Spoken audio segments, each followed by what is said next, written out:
Hello, everybody. Welcome to another episode of the Nikki Starchild Show. I'm your host, Nikki Starchild. Our guest today is Jon Stewart, a former professional wrestler and a political candidate for both the U.S. House of Representatives and Illinois governor. Featured in national media like CNN and the New York Times Magazine, Jon is also a respected UFO and cryptozoologist researcher. He's currently investigating the infamous Victor alien interview, which I guess he just found Victor. We were talking a little bit backstage, so we're going to get more information on that. And there's with a documentary in pre-production about that. So I'm going to bring him in, the one, the only Jon Stewart. Thank you so much for coming on the show.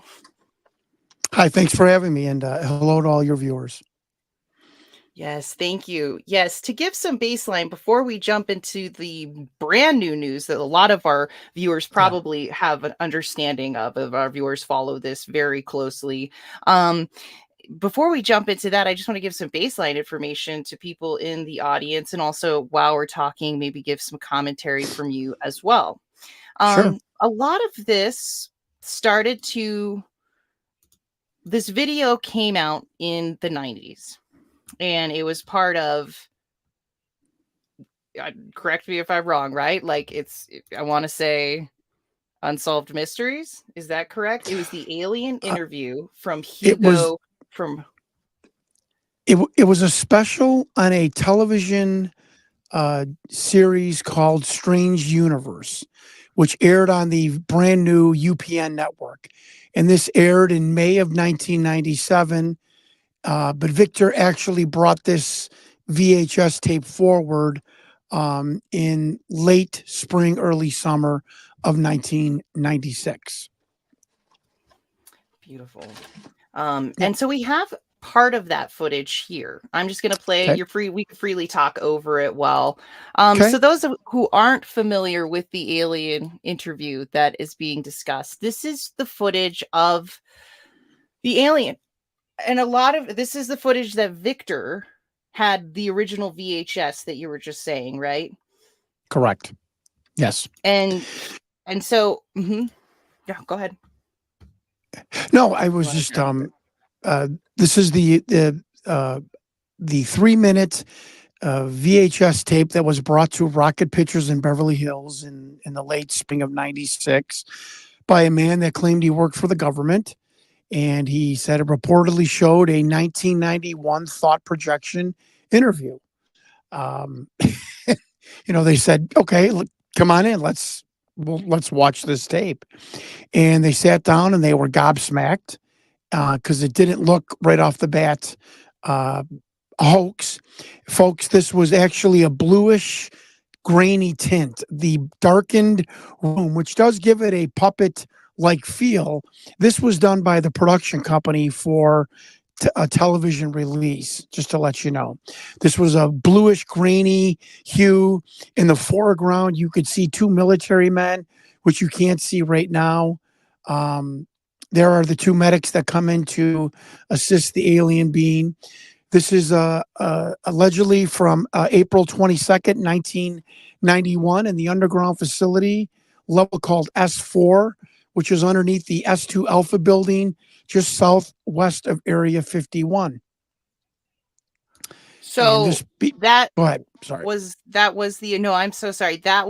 This was the footage, or this is a recreation of the video? That is the footage. Yes. There was a recreation in the documentary. That is not it. That is the actual footage.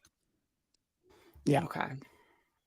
So I know that this all came about when this came out. So I heard about this when the Roswell incident tweeted about it. And they said that they got this, your press release that was coming out. Right. And so everybody, when this came out, we were following it too. We were like, wow, this is a press release about the video that a lot of people have seen this video. Like, if you're into UFOs, this has been thrown your way. Like, you've been looking for the alien footage, right? And so that always begs the question, Jon, which is where I always live in like disbelief, which is, if we find something that looks exactly like the alien, we're probably not going to believe it's actually the alien, which makes things like this make a lot more sets. That looks so much like an alien. I don't think it is an alien. So you Yeah, had your it's like yeah. somebody said, if Jesus Christ comes down tomorrow on the planet, we'll probably ignore him and step aside him to Starbucks and turn the channel to watch Wheel of Fortune. So yes, I'm well aware of where you're going with that lineage, and I agree. So I want to kind of know the story behind the press release. There were Yeah, people you would talk to, there had people you had been around, there was influence that caused this press release to right. happen. What did that look like? If you could just take us back before this press release came out, what convinced Sure. you? What made you make that energy to be like, I'm going to let Sh- everybody know this is real? Yeah, from what it looks like, it is real. And I just want, before we begin our hour and so crusade here, folks, I just wanted to find the truth. I have no stake in this. I know that pisses some people off. They want me to be this overly passionate, ram it down your throat. I know it's real. I know it's real. Be a grifter, take your $9.99 on your credit card. I'm the complete antithesis to that. And that pisses people off because they can't call me a grifter. They can't call me a con because I'm not selling anything. And I don't care if it's real or not. I just set out to find the truth because this film bothered me for 20 plus years. And in 2019, I had this bizarre feeling that I should find something about this film that I could disprove and get it out of my mind. That's the God's honest truth. I think on January 2nd, 2019, I started investigating that bizarre monitor that was next to the being. Looked like a physiological monitor, but the blip went up and down. And none of the experts that I went to, and I went to the experts, said they had any idea what that machine was, who made it, and they've never seen that. So that made me do a pause. And this has happened repeatedly for the past 5 years in this investigation. I want to disprove it. I want to go on with my life, and it won't let me. It meaning the stories, the journey, the investigation, the non-debunking. And I also want to say this: in 27 years, no one has claimed that this is a hoax, that they took part in it. That has not happened with any legitimate hoax out there in America, from Bigfoot to Yeti to the alien autopsy. This is the only film that no one, not one person, despite the Mandela effect, oh, that's been debunked. No, no, it hasn't. No one has come forward with any definitive, concrete proof from Hollywood, the government, or ufology to say this is a hoax and this is why it's a hoax. And that should bother people, meaning that should get you to get a little closer to your computer screen right now, because we're onto something here that and that I don't know what truly is the answer. And I hope people can respect that. I fully don't know what the hell I am investigating here, meaning what the honest to God 1000% truth is.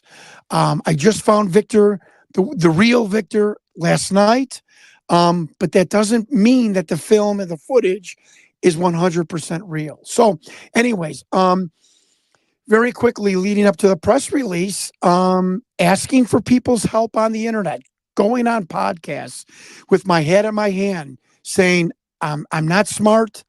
I don't know much about ufology. I don't know much about the military. I'm compelled to investigate this. Will anyone help me?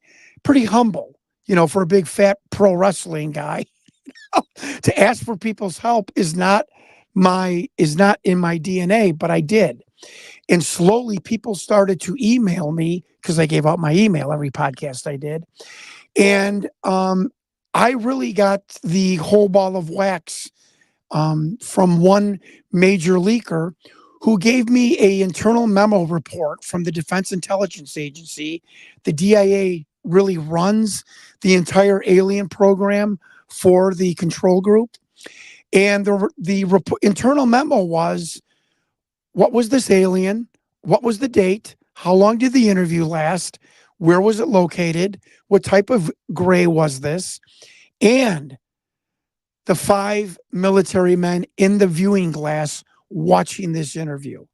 And my hand was shaking when I read that when I read that report. And I went to some of my other military leakers and I told them the names that I was given, names that you could look on Wikipedia and know that they're the intelligence or word intelligence in the military, but names no one has ever thought of, recreating. As Linda Moulton Howe once said, the top journalist in ufology, of my list of names, she said, John, you have gold here. No one has ever heard of these men. These are not retreads.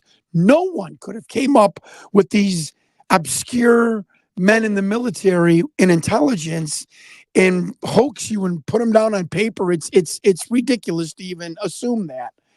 And so once I got the concrete belief that this might be real, the names of the men whom I contacted in the room watching this alien interview, we sent out a press release because I was then going to take this to the New York Times and the United States Congress. And I took it to the New York Times. Ralph Blumenthal and Leslie Keene. We had a 3-hour meeting in Midtown Manhattan. But most importantly, I walked my talk.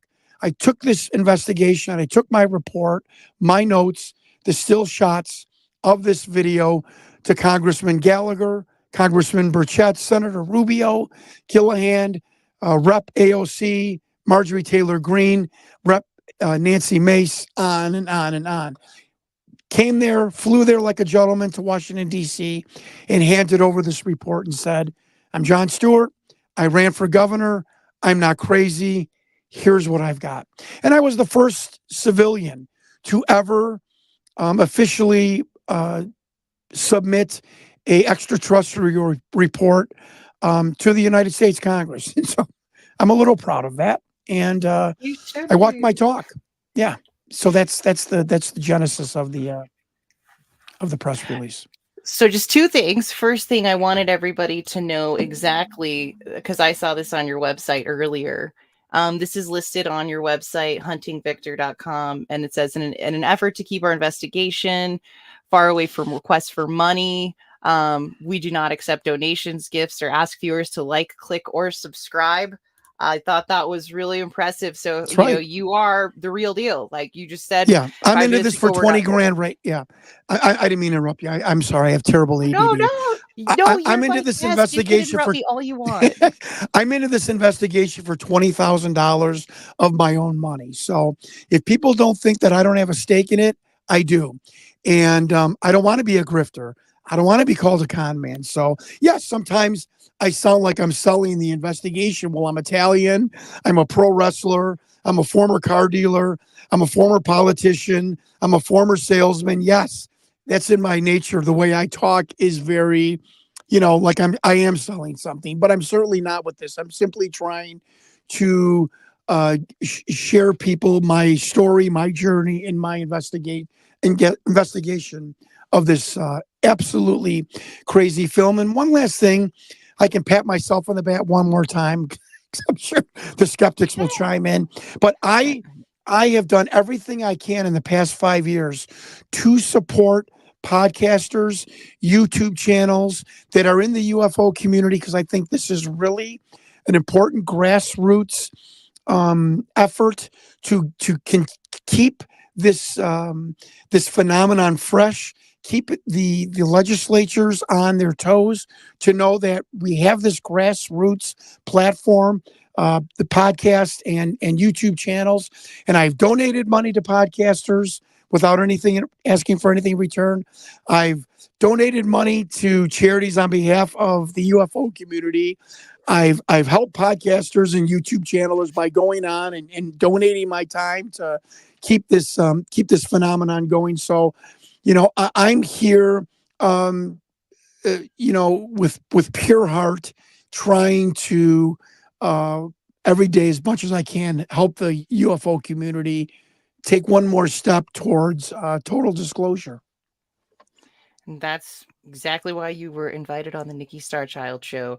And it's true, though, putting your time and your effort and your money on the line, especially Yeah, in a field where this is what you take this hobby up, people immediately call you crazy. That's the one thing that whenever I meet people in person, I met a UFO right, Twitter friend over the weekend, and she was like, well, yeah, everyone thinks I'm crazy. And I'm like, everyone thinks right, we're all crazy. Like, you're in right, good right, company. So, John, right. you don't have to say that here either, because they think I'm crazy. That being said, when you what were the responses that you got from all those politicians that you listed after they received it? Who responded to you? What was that like? Great question, by the way. Thank you for that question. Um, I respect him. I want to still help him, but Tim Burchett totally ignored me.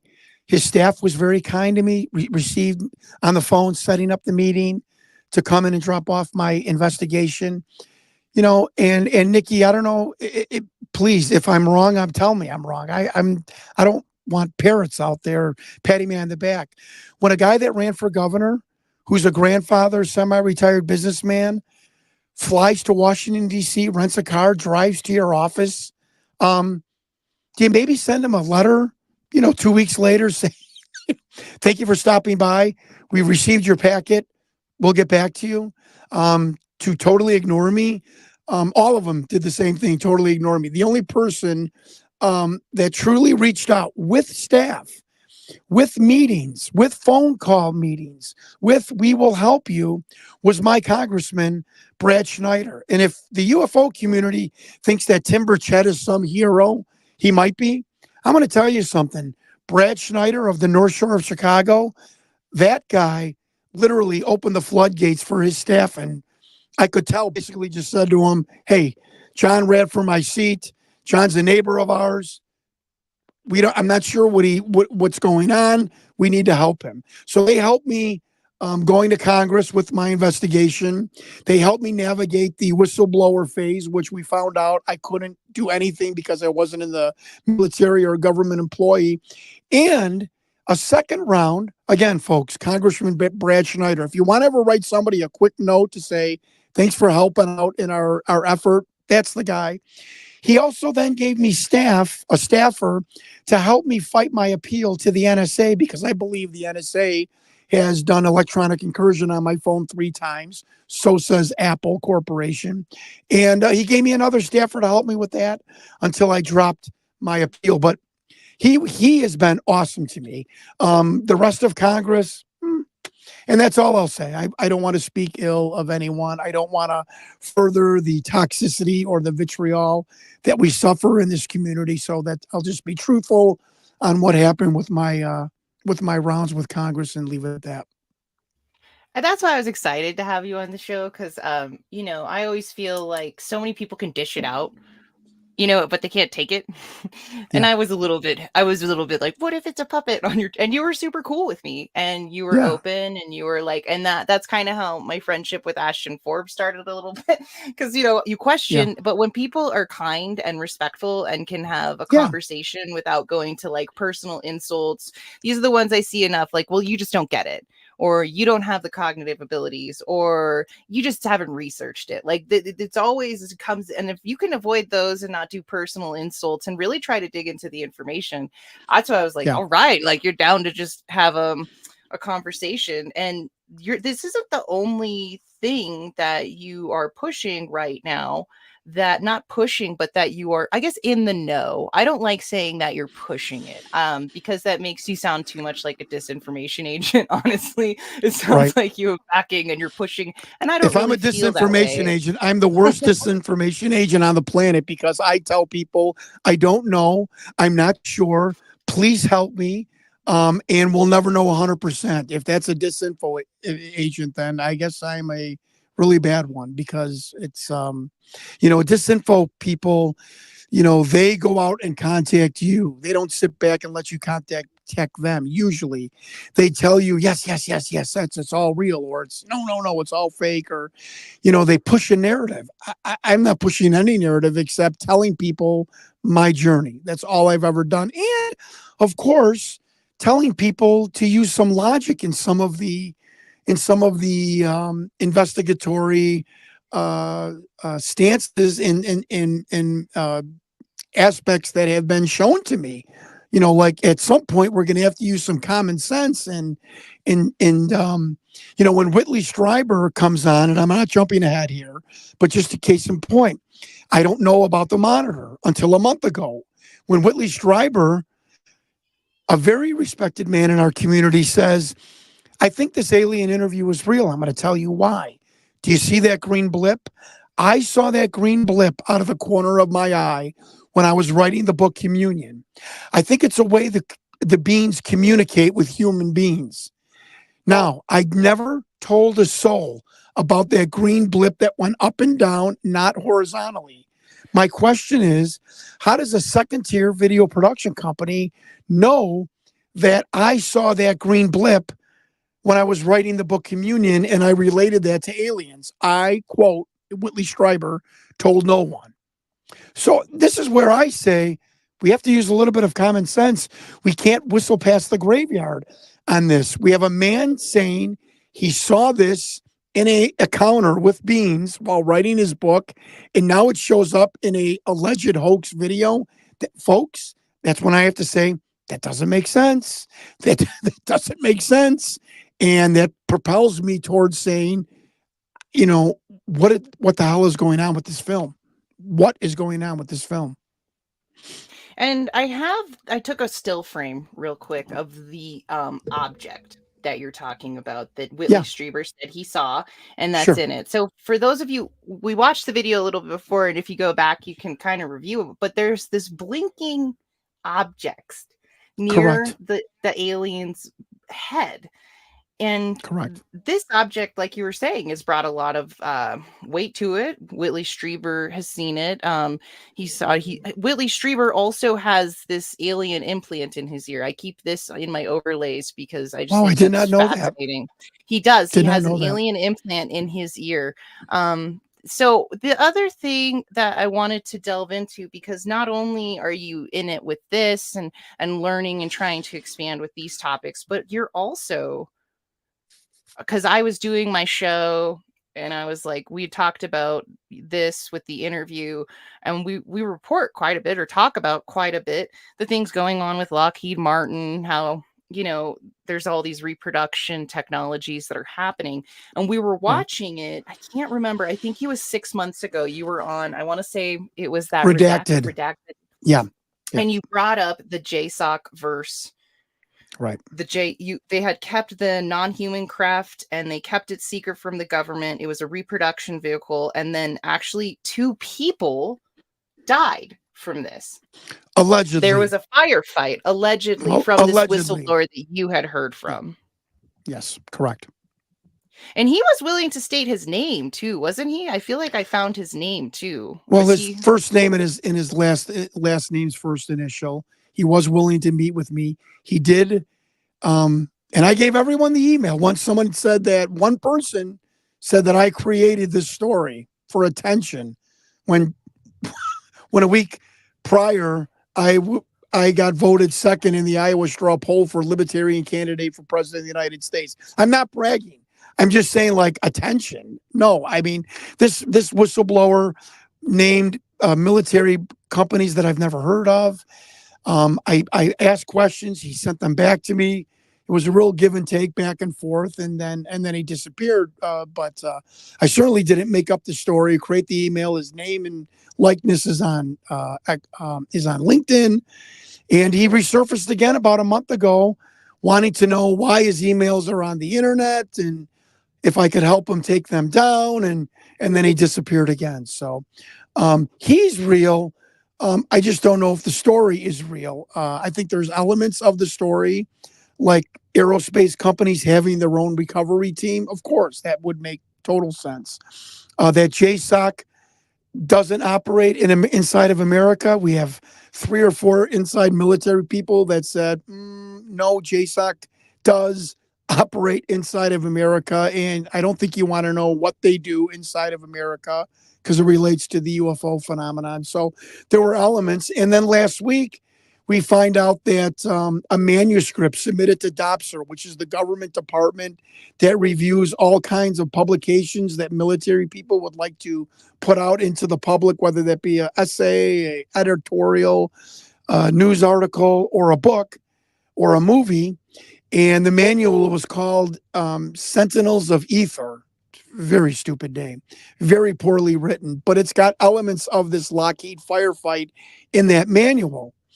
And I said, oh, well, then it's 100% a hoax. And then my military leaker said, but usually most of the stuff going into DOPSR, DOPSIR, I believe, happened to these military people, and they're just trying to be able to disseminate it to the public. And DOPSR does the sanitization of top secret material and whatnot, and won't let you, put that out.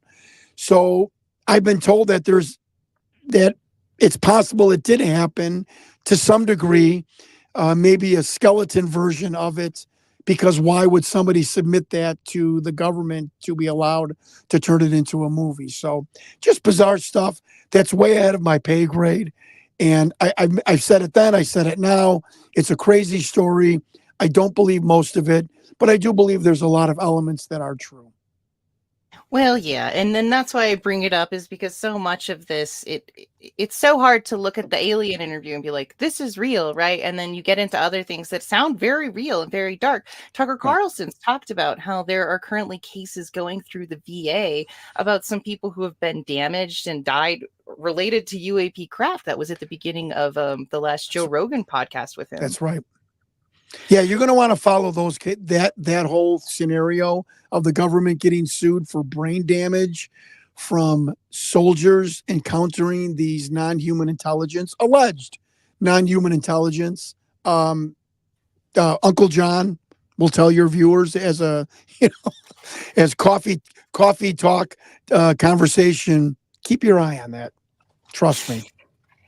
Yes, because in the courts is discovery, where the government has to give up everything legally. So I'm just saying, keep your eye on that. Well, that's where I think it's going to come out. And that's where the phenomenon reaches like a documented reality that most people can be like, that's part of my real world. That's the VA. My dad was in the military. Wait, that's weird. They were like deployed in the same area and they got the brain damage. Weird. What, I mean, when you learn. So I think that stuff's really going to, but I'm very excited because you are at the pinnacle here. Like you said, what did you say before we got on? It was I'm like over the target. Gloves or something like that. No, yeah, Victor, the gloves are off. I'm over the target. I mean, there's no doubt about it. I want to hear about Victor. Like, let's hear about all of it. So you talked to Victor on the phone last night. You met him in person. How did in person or on the phone? On the phone. Okay, so you got his phone number. You managed to find him. How did you find out he was still alive? Like that's kind of what came across my mind. I was like, maybe he's not alive anymore. Well, I have to, Nikki, I have to be so careful here because there's so much. All eyes are on me, and I can't ruin legally any kind of a deal to get this documentary to market, and that is for the sake of the viewers. It's not going to be a lot of money, so it doesn't matter to me, but it is my obligation to get this information out to the public. So I have to be extra careful, and I don't want to be evasive, but I will just say me and another investigator found him. We found a way to get his phone number. I called him up. He chuckled a little bit. He was as much of a dick as he was in the 97 documentary and the follow-up documentary in 08 when he comes back to challenge the UFO community. No, very few people realized there was a second documentary. He denied it, of course, at first. I got him to slowly kind of, I don't want to say too much, and he asked me to call him back this week during normal business hours, which I thought was really funny because I called him late at night. So my hand's still shaking. I'm still in disbelief. I spent 27 years looking for this man. It's like somebody looking for their father or mother that they, never knew at birth. And it was just a great moment in my life, a moment of accomplishment, a moment of being happy for the UFO community. And I don't say that to curry favor with your viewers, but I am one of you. You are one of me. We are brothers and sisters together in this community. So I'm happy for us. I'm happy that one of your own who is on the low part of the totem pole as far as intelligence. People, my friends call me the George Costanza of ufology, and they're not far off. I'm a quitter. I'm easily distracted. I'm not organized, and I'm not too bright. I'm wise. I'm emotionally intelligent, but I am not smart. So, for one of the people on the low end of the totem pole of the UFO community, me, to break and prove ultimately, I think, the biggest story in ufology. Forget the Wilson documents and, forget the alien autopsy, although I find that interesting. I am on my way to proving, maybe, hear that, maybe for the first time, we have an actual off-planet being on film. I have certainly proven who Victor is. And I was wrong about 4 times about Victor. I am not wrong about Victor this time. We had 5 other people look at all the evidence, look at this man's photo to the Victor photo that we got lightened off the documentary. It's Victor. I found him. I got him. I nabbed him. So tagged and bagged, baby. Nice. So, that's good. Yeah. Good job, man. Like that's seriously impressive. I just can't, and that's all I'm going to say. So, like a Vatican official dying of Parkinson's told me in Havana in 2016 when he saw this 3-minute film that I showed him, if I can prove it to the preponderance of the evidence, Nikki, I'm never going to prove it unless 100%, unless I have the puppet or the being in formaldehyde, right? But if I can prove it to the preponderance of the evidence, to the totality of the evidence, where even the ardent skeptic goes, okay, the fat bald guy got it right. This Vatican official told me that unless somebody can produce a VHS tape of the parting of the Red Sea or a Polaroid of the crucifixion, he looked at me and he said, you are holding the most important historical document in human history, bar none, because you're going to answer one of 2 of the oldest questions. Where do we go when we die? And are we alone? And I think in the next few months, I am going to prove to the world that we're not alone. Let's deal with it. Let's move on. I don't want to make light of it, but I want to make light of it for my own safety, my own protection. And so it's going to be an exciting 2, 3, 4 months coming up here. And I know for everybody, for everybody, not just for me and my family, and yeah, like, I mean, I'm hoping it all comes out like ASAP, but then, but that's just me. But so I know you can't reveal too much depending on sources and a lot of other things that you need to, keep legitimate and do your thing. But what did that conversation with Victor look like on the phone? Was it like, it was kind of like, hey, it's legit, John, and you're like, all right, Victor, like what did that look like? What was that like? Well, to be perfectly honest, we did not talk that long, but he immediately broke the ice, not on purpose. I expected the jerk Victor to be hello with the voice alteration. That's my imagination. And he picked up the phone and he said, hello, Jon Stewart. I did the Ralph Cramden, humana. And Ralph Cramden is a 1950s series. Guys, look it up on YouTube. I forget sometimes who I'm talking to. I'm joking. So he took me off. I said, how did you know it's me? And he said, well, I have caller ID. And you heard someone else in the background, like being very jovial, not goofy, like drunk, or just like, another person's voice. And I'm like, he's not alone in front of a fireplace in a castle on top of a mountain, trying to cause doom and gloom around the world. And I just simply said to him, I know it's late. I'm sorry for calling so late. I'm an investigator, and I have some information that I would like to run across you. And I just want you to know that I know what I'm about to ask you. I know what the answer is. And I say that respectfully. I said, will you admit you are the Victor who appeared in the 1997 Rocket Pictures Alien interview. And he went, you mean, and I'm being verbatim, you mean that little film that snuck out, I'm like, yes, the little film of the alien that snuck out. And I was a little condescending to him. And he's like, well, you've got your facts mixed up. Oh, he didn't say it wasn't him. And I said, I have your photo. I have it overlaid on Victor. It isn't a close match. It is from the hair, the eyes, your hooded nose, your no upper lip. I said this to him. The beard. It's you. It's like a Bill Clinton. I didn't say this part, but I'm like, it's like this, taking Bill Clinton and another picture of Bill Clinton on top of each other. I said, please, I know it's you. And he said, well, can you send me the picture? Now that right there, my investigator, Chris Todd, who proved the OJ case. He proved John Bonet, Natalie Wood. He is a bulldog. He went right there. He wants to see the evidence. What does a guilty person say in the interrogation room that we always see on Dateline in 2020? Well, what evidence do you have? That is a guilty stance. Instead of, it wasn't me. You could show me anything. It's not me. He didn't say that. And then he said, I would be more than happy to speak with you this week if you would just mind calling me during normal business hours. And that's when somebody else in the background, not crazy or loud or abrasive, said, yes, please. Normal business hours would be nice.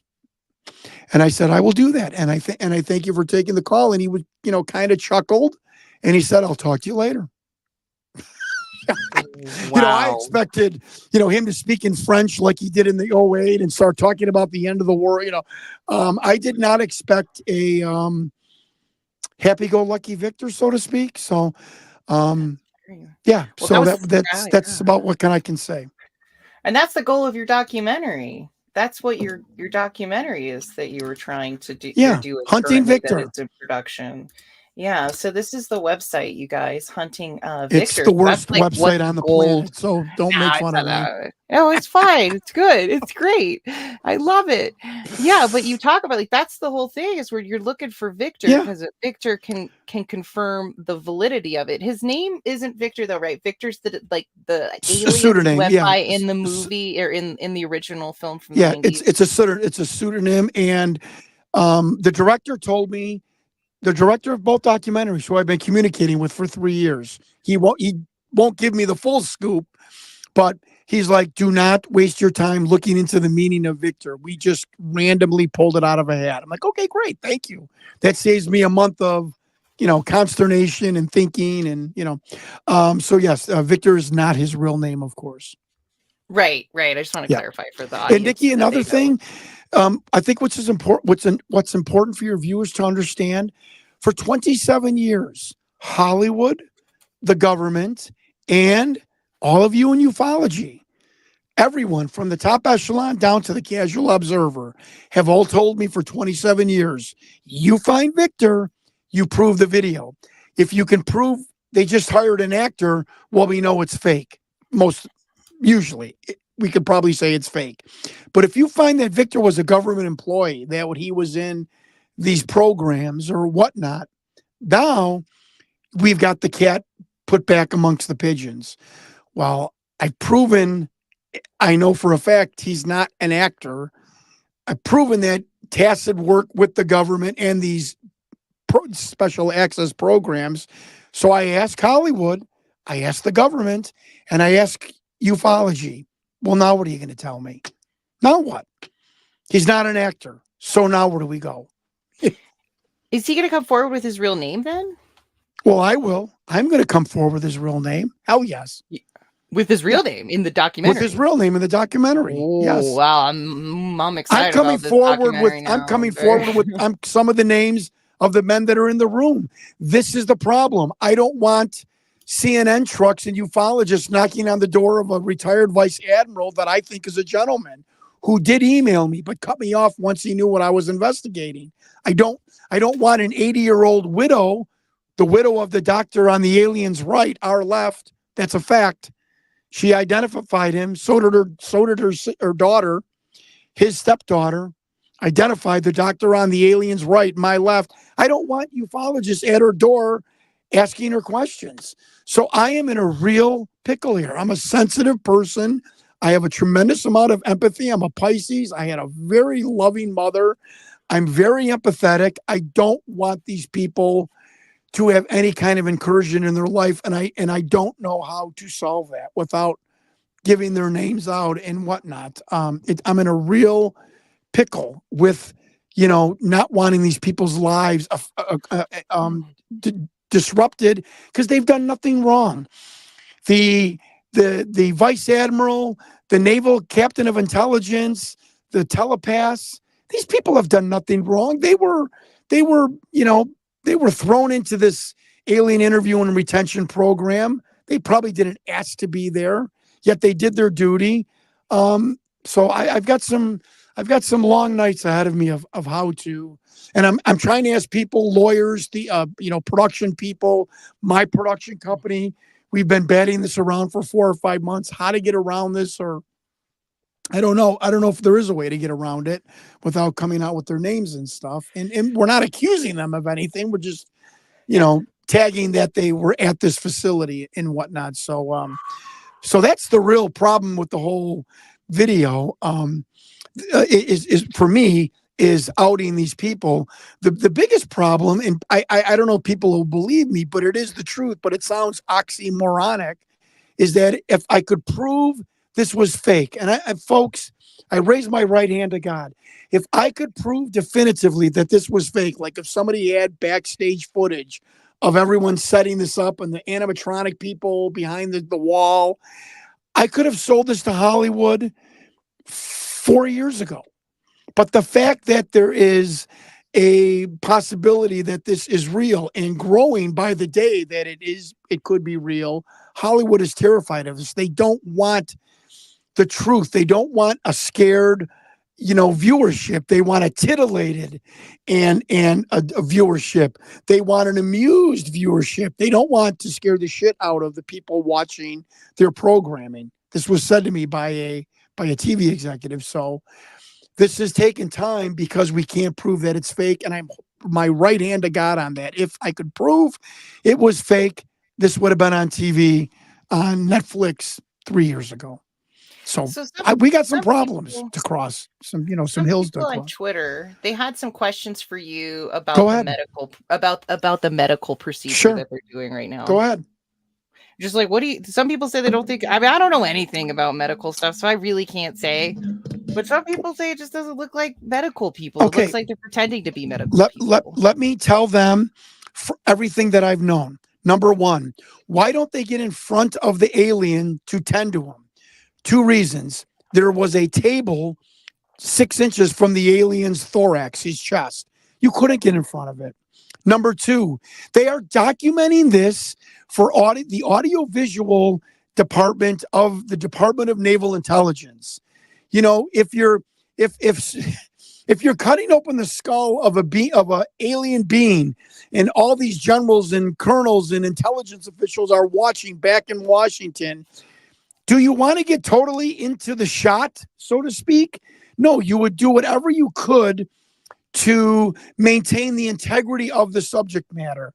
Now, that might sound theatrical, but they were shooting this for visual audio documentation. And number 3, the room was dark. Okay, the room was kept a little dark in the original videotape. It's for the comfort of the creatures. The creatures do not operate good in high aspect lighting. The blackness over their eyes is a biological light reflector. And so they operate in lower light conditions. They were not shining the torchlight in the being's eyes. They were shining it on the bottom of the ocular cavity, looking for hemorrhaging because the being was coughing so violently. They were also looking for hemorrhaging or nasal discharge in the nasal passage and in the mouth. And it did discharge a blackish foam out of its mouth. This is what the medical staff was looking for. Why aren't they in pressurized suits? Because we have had these beings since 1947. After 55, 60 years, we have realized that most beings, most of the grays, if not all, are not a contaminant to human beings. It's the opposite. We are more of a potential contaminant to the grays. So it's kept at biosafety level 2. People say, well, biosafety level 2 is glasses and smocks. Yes, it is. And I have talked to many people that say laboratories, universities, government agencies all over the world have their own variation of biosafety level 2. And the basics of BSL2 is a covering over your street clothes, medical gloves, some sort of headdress, and a mask. If you want to do a smock or glasses, that's great. And after the gloves are removed, washing of the hands. That's biosafety level 2.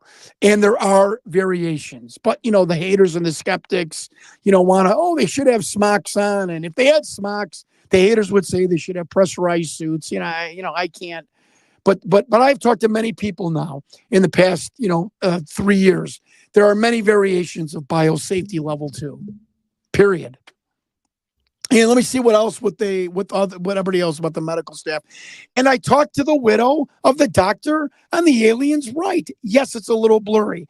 I sent her a blown up picture of her husband or of the medic. And she said, that's my husband. I could tell by the bridge of their nose. I could tell by his eyes. She said, and I said to a skeptic, do you not think I couldn't recognize my wife during COVID with a ski cap and a face mask on? I could recognize my wife in 12 seconds. That is ludicrous and preposterous that a woman could not recognize her husband from a film. And she said something Victor said. Victor said that the medical staff is chosen more for their ability to keep secrets than their medical knowledge. What did this woman tell me? Before I sent her the film of the alien, my husband was very secretive. I'd love to tell you about his time in the U.S. Army Medical Corps, but he never talked about it. She said, John, all of our friends were in the military, Korea, Vietnam, World War II. They had funny, humorous stories about boot camp or food at the bases, you name it. My husband never chimed in. My husband never, ever told one story of his time in the Army Medical Corps. And I could find nothing about her medical doctor husband who died at like 75 years of age on the internet. So you're looking at another Bob Lazar claiming they were sheep tip, which is the removal of your entire bio. I could not find one thing about a medical doctor who died at 75 on the internet. Not that he hit a hole in one at the golf course, not that he was on the freshman basketball team at his high school in 1950 something, that he gave his daughter away to be married. Nothing about a medical doctor who was at S4. You explain it. I'm not going to explain it to skeptics anymore. It explains itself. This is the government modus operandi. You want to deal with us? Great. You want to leave? Or once you're done, you're getting sheep dip. No one's going to know. No one's going to know of you. No one's going to know of your educational background, so on and so forth. As much as they possibly can, disappear things. That's why I'm so excited about your documentary. One thing that I'm hearing about like your journey that really resonates, that I can see is that you're about people and reaching out to people and using people as information. And that's the thing that like a lot of people, when you get into ufology, you can watch things on TV, you can do things. But once you start going out in person and meeting people, right? Like to know the doctor's wife, like that, to talk on the phone with her, like we could look at. But that's the thing. Any photo that we have of an alien is going to be unbelievable. It doesn't matter what photo it is. Like you're still going to have to prove. It doesn't matter what it is. You're going to always have to prove that this wasn't this or this or this or this or this. Right. But to have the people stand behind it in your new documentary and knowing that you found Victor for your documentary Hunting Victor, I'm just thrilled for you, especially that we got to sit down and have this conversation. Just because I think the viewers I think people in ufology like to know, like, how do people come up with their processes? Like, how do they come to these decisions? You know what I mean? Because everybody has a different way of figuring out, like, I think this is legit. Like, I even think skeptics, they're taking a step of being skeptical. They're like Mick West, I'm going to be skeptical no matter what. That's his belief Right. system. He's skeptical no matter what. Crazy. Yeah. Um, The first day before I started this entire investigation, I can answer your speculative or inquisitive remark. A customer of our family business is a famed sergeant in the Chicago Police Department. His name is Bill Giaconetti. And I didn't tell him about aliens. I said, I'm going to really start investigating something. He knew I, you know, did some writing for some shows and stuff like that. And he said, John, and he solved some cold cases. He said, I'm going to tell you one thing. You're never going to solve anything sitting at your desk and looking at the computer. He did this in the Chicago accent. He's like, you're going to have to get out. You're going to have to knock on doors. You're going to have to irritate some people. You're going to have to get comfortable with being uncomfortable. Nikki, I have never been comfortable with being uncomfortable, believe it or not. If it wasn't easy for me, I wouldn't do it. So I thought that was great advice. Basically telling me, start acting like a 1940s, old school journalist, knocking on doors, working the phones, putting notes on cars. I talked to Ralph Blumenthal of the New York Times, and he stopped me and he goes, wait a minute. You left a note on the guy's windshield? I'm like, yeah. He goes, Ralph Blumenthal, this old school journalist, he was like perplexed and elated, like, wow, somebody is still doing it, like the old school, like you'd see in a dime, B noir detective movie. Yeah, I knocked on doors, I called offices, I went to offices, I left notes on cars. I used fake names to get some people on the phone. I think I'm at 405 phone calls at this point. That's a lot of hangups, a lot of wrong numbers, and a lot of embarrassment. The mastermind, his name was Joseph Yeager. I won't get into it, but I had 5 wrong Joseph Yeagers. Can you imagine contacting these families? It was, and then realizing it wasn't them, calling them back saying I made a mistake. Some were nice, some were like, don't call us again, you're nuts. And, it got really hairy, but it didn't deter me.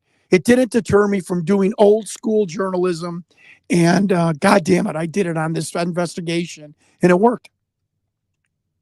See, and that's it's interesting. I've just been listening to you talk throughout the whole thing, and it's so great because you're saying I'm the George Costanza of ufology. I I make am. that joke all the time. I say I'm the Elaine of ufology, right?